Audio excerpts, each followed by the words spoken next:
Buenas tardes, profesor. Buenas tardes, compañeros. Mi nombre es Marco Ramírez y junto a mi compañero Salvador Odieva vamos a hablarles acerca del caso Ana. Antes de comenzar con el caso, quisiera, hacerles una pregunta. ¿Tienen una idea de cómo era el mundo en la época de 1880? Era una época en la que estaba llena de puros géneros establecidos en lo que es la labor de la mujer y la labor de los hombres. Esto es que las mujeres deben ser solo amas de casa o solo amas de labor de la integridad a la familia. Claro, como dice mi compañera, es muy cierto. Aquí, entre tantas cosas que hubo en la época, hemos señalado tres aspectos principales. Uno, los roles de género rígidos. Como pueden ver, como dijo mi compañera, la mujer estaba, por la sociedad destinada a las labores domésticas en la casa y el hombre era el proveedor, ¿no? el señor de la casa. En un segundo punto tenemos las limitaciones educativas y laborales que ellas tenían, ¿no? Una mujer podía ser muy inteligente, tener mucha creatividad, pero había ese estigma social que, el estudio y todas esas cosas son para los hombres, ¿no? Y para finalizar, tenemos los movimientos de reforma social y el feminismo, que para que podamos darnos una idea, para esta época las mujeres aún no votaban. Y ¿cómo creen ustedes que estas tres características que he hablado afectan en nuestro caso?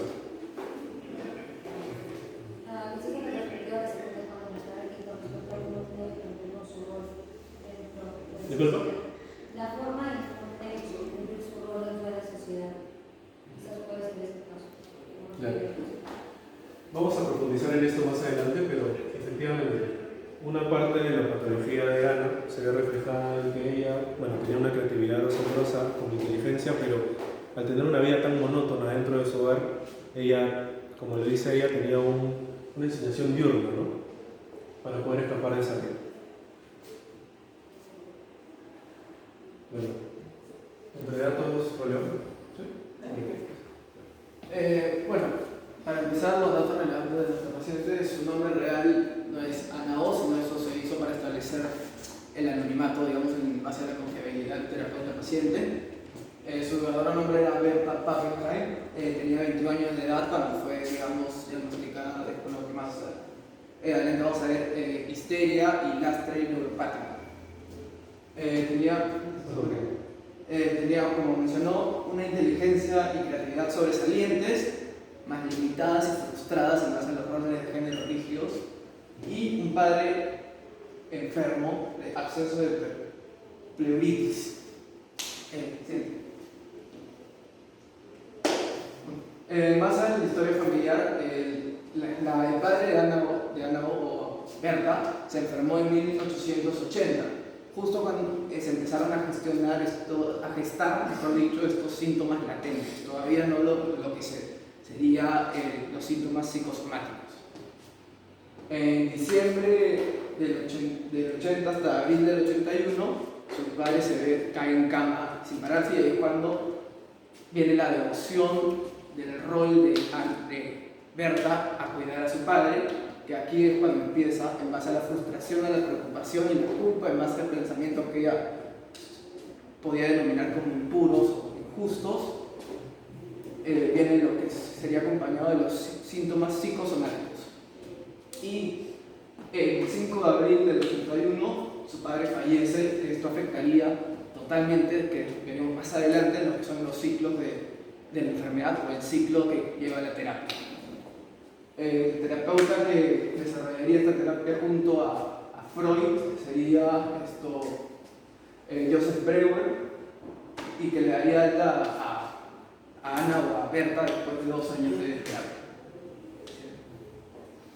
El motivo de consulta ya tenía 2 diagnósticos. Primero, el que lo habían puesto como más fisiológico, sería lo que sería el lastre neuropático, que era en base a un dolor crónico que se genera por la lesión de un nervio en el sistema nervioso central o periférico. Y también la histeria, que era lo que se denominaba a todos los malestares de dudosa procedencia sin síntomas físicos de la época victoriana, la época en la que se gestó lo que sería el psicoanálisis por Freud. También la sintomatología de la tos persistente, parafasia, que sería dificultades en el habla, estrabismo convergente, la desviación de un ojo hacia el centro, perturbaciones graves para la vista, parálisis total y parcial en partes del cuerpo en base a contractura muscular y la paresia de la musculatura cervical, esto viene de rigidez del cuello o pérdida de equilibrio. Sí.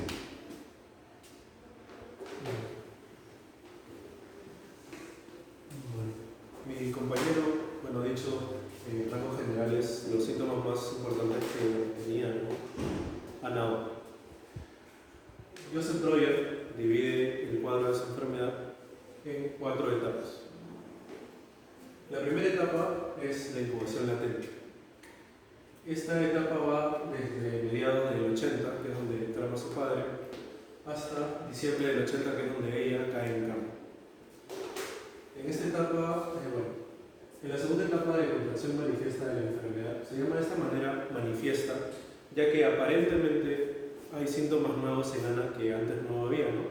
Pero luego con el desarrollo del caso sabemos que esos mismos síntomas estaban en la fase 1, solo que solo se afloraban cuando ella entraba en su segunda conciencia, ¿no? En un estado psíquico, hipnótico, que ahí solamente se manifestaban esos síntomas. En la tercera etapa, Ana tuvo una mejora considerable con Joseph Breuer en la terapia de encontrar vestigios de lo que más adelante desarrollaremos, que es la cura de la conversación. Él notaba que al ella expresarse, de alguna manera sus síntomas desaparecían o se reducían. En esta parte,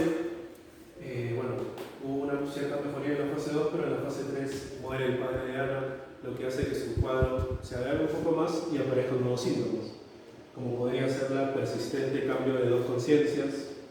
También aparece, no reconocía conjuntos, no reconocía los rostros, no reconocía a las personas, tenía alucinaciones negativas, no reconocía a nadie, básicamente. Y en la última etapa, en esta etapa aquí, Joseph Breuer se da cuenta efectivamente de los vestigios de la cura de la conversación y realiza toda una terapia procedimental con todos los síntomas, yendo al origen de los síntomas, para que así ella en el año 82, a mediados, pues esté de alta, ¿no? Bueno, quiero lanzarles una pregunta a ustedes, compañeros. Quería saber si ustedes tienen alguna idea de qué es la cura de la conversación. ¿Tienen alguna idea? ¿O qué se les viene a la mente? Tipo asociación de cuando con esa persona contable, que pues puedas encontrar quizás la razón o el inicio del trauma mediante una práctica paciente de terapia. Bueno, nuestra compañera debe. Como una terapia que basa su mejoría clínica en conversación. Una técnica que basa su mejoría en la conversación. O sea, que a través de la conversación puede resolver algunos conflictos. Sí. Precisamente, la cura de la conversación es la unión de estos dos conceptos. La cura de la conversación se basa en que la persona exprese lo que no puede expresar, ¿no?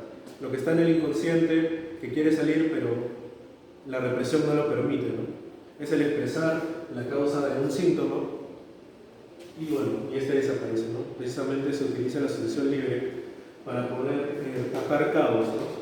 Preguntarle acerca de un síntoma y ir en regresión poco a poco hasta llegar al origen del síntoma. Pues sí.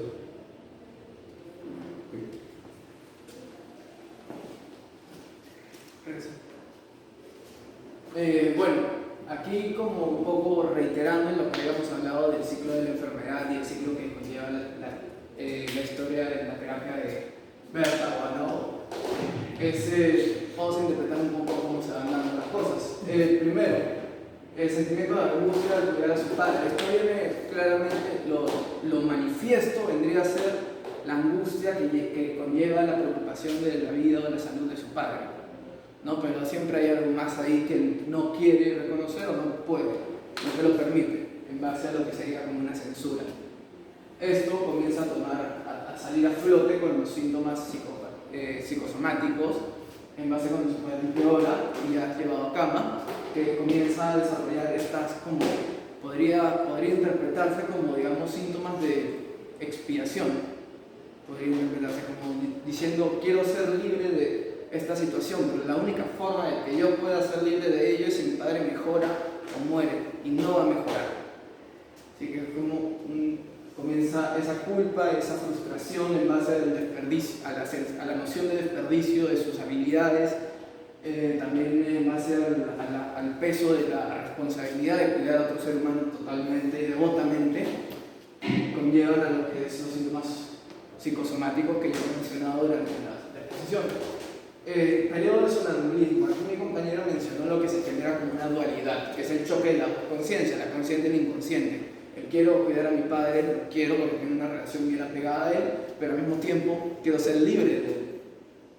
Es el choque de las dos conciencias que genera esta dualidad que también puede, como acá dice, tendencias al hipnotismo, que era como se podría decir que era como nacía de lo que era el teatro privado, digamos, el soñar diurno que ella presenciaba como para escapar de lo que era su realidad. Y la progresiva involución es las consecuencias que trae la cura del alma, ¿no? Externalizar lo que siente, reconocer lo que no reconocía poco a poco, no la cura del todo, sino progresivamente va, digamos, disminuyendo síntomas causados por estrés y distintos factores que generaban. ¿Sí? Bueno, en base a las conclusiones, podemos afirmar que el habla digamos, se estableció acá como la proyección de lo que está en la mente de uno, consciente o inconsciente. De la mismo concepto de la cura del habla nace lo que vendría a ser después la asociación libre. Uno menciona, no sabe por qué menciona eso exactamente, pero eso conlleva a digamos, una rama de consecuencias y palabras que lleva a reconocer lo que antes estaba en el inconsciente. Claro, también este caso es uno de los más emblemáticos debido a que se podría considerar que estos son los cimientos para lo que después se conocería como la terapia, como la psicoterapia. Bueno, eso sería todo. Muchas gracias.